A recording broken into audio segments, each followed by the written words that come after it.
ve gün şeyde görüp bilemem. Yazıya çıktı. Recording diye İngilizce'de. Yine Queen Koçeti Toronto şehrinde çetriyağı berdi. Yine ovadan caylar. Bunlar kadar inidim. Bir tane görüp Türkiye'ye yardıma düştü. Yine görüyorum. Ne? Bir de Kanada'dan milli baydağı Arap havada atmanına parlattı. Yeterli atıyor. Asıl da çıkıyor, Fransızlığı. Bu havada kavdiysen yine tayin tokoyluk Uman Kanada'dan devletin ödü.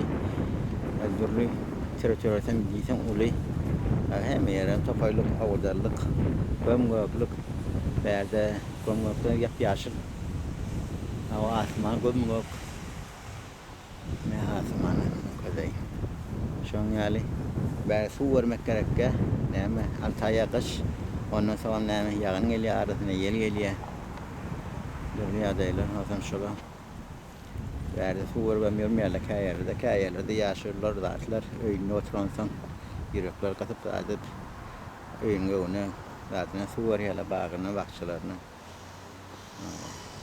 Otiller arası bu neme bazı günü havada kavuy 20 gradus.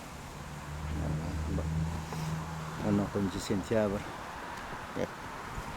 Hele deyip aylan böyle kaylar olan şoň elden tutup kaylar içecek böyle aylan kaylar sportif.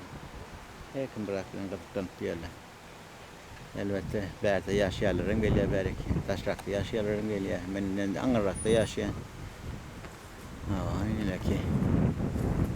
Tamam.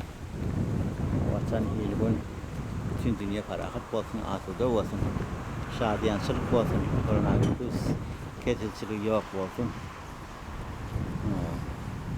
Koreyan maçının çepçiklerini şu an yani kaberdarları bilen böyle şey nizam şanın sağ olsun. Argulanın hatır olsun.